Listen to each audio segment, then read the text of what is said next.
O dado oficial reúne apenas os que são notificados ao INSS. Veja que se enquadra nessa categoria, quem tem direitos e como garanti-los.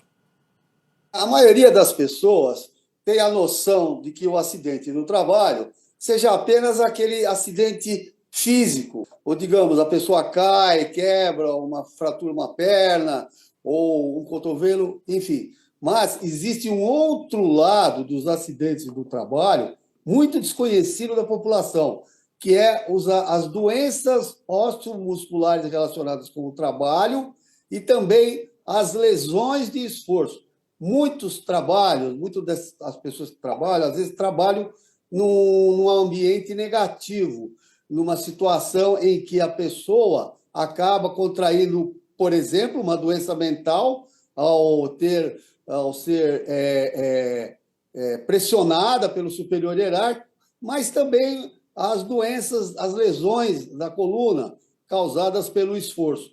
Tudo isso também é considerado acidente do trabalho. E as ocorrências no trajeto de ida e volta também, né, doutor? Esses acidentes no trajeto se constituem, por exemplo, quedas de motocicleta, a pessoa tropeça, cai na escadaria do metrô ou é empurrada no metrô. Tudo isso é considerado acidente de trabalho, desde que a pessoa esteja no trajeto para o trabalho ou também a volta para casa. Também, por conta da lei, isso só vale para os profissionais, os trabalhadores que têm registro em carteira, que estão enquadrados na CLT. Isso também mostra a precarização nos outros regimes e na informalidade, né? É verdade. Eu acho que a lei de acidentes do trabalho deveria de ser ampliada para os microempresários individuais, também para as pessoas jurídicas, a pejotização.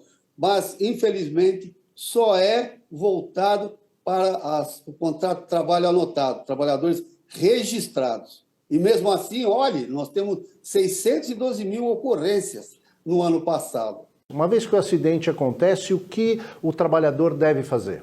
Primeiro passo mais importante para o trabalhador é pedir que o patrão, o empregador, emita a comunicação de acidentes do trabalho.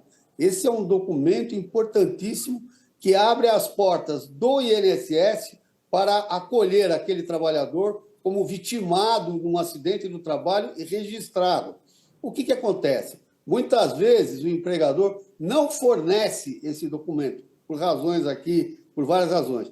Nesse caso, o trabalhador pode pedir a comunicação de acidentes do trabalho ao Centro de Referência do Trabalhador e também nos sindicatos. Esses dois órgãos estão autorizados por lei a fazer a comunicação do acidente do trabalho em lugar do empregador, se assim for necessário. Muitos trabalhadores se sentem fragilizados na sua condição de emprego se fizerem a notificação, têm receio de fazer essa notificação. Agora, isso também garante direitos para ele, né? Infelizmente, isso é verdade. E os direitos não são poucos. Nós temos dois benefícios. O auxílio-doença, que o trabalhador vai promover a recuperação do trabalhador, né? O trabalhador acidentado, ele tem direito à estabilidade de 1 ano, quando cessar o auxílio-doença. O empregador não pode mandar ele embora por 1 ano. E ao final do auxílio-doença, se esse trabalhador apresentar uma incapacidade parcial para o trabalho, em função do acidente que sofreu, e aqui pode ser um dedo que não mexe, um cotovelo, um ombro, ele terá direito ao auxílio-acidente, sim. Esse benefício é pago mês a mês, em continuidade, até o dia da aposentadoria desse trabalhador. E não é pouco, não. Nós estamos falando aqui, mais ou menos, a grosso modo, de metade do salário desse trabalhador, pago a título de auxílio-acidente. Se faltarem 10 anos para o trabalhador se aposentar, serão 10 anos em que ele vai receber o auxílio-acidente sem prejuízo do salário. Ele pode continuar a trabalhar na mesma empresa, em outra empresa, que ele continua recebendo o auxílio-acidente. até o dia, mês a mês, até o dia da sua aposentadoria, o que não é pouco, convenhamos. Uma parte da garantia desses direitos é a informação, né? Mas e aí, na prática, qual é o caminho? O caminho são dois. Primeiro, se houver a comunicação de acidentes do trabalho, o trabalhador automaticamente será encaminhado para o INSS e ali estará garantido os direitos dele. Caso não haja o encaminhamento, ou caso o trabalhador, ao fim do auxílio-doença, estando ainda com uma incapacidade, não ser indenizado, não ser concedido o auxílio-acidente, aí é o caso de entrar na justiça para garantir esse direito.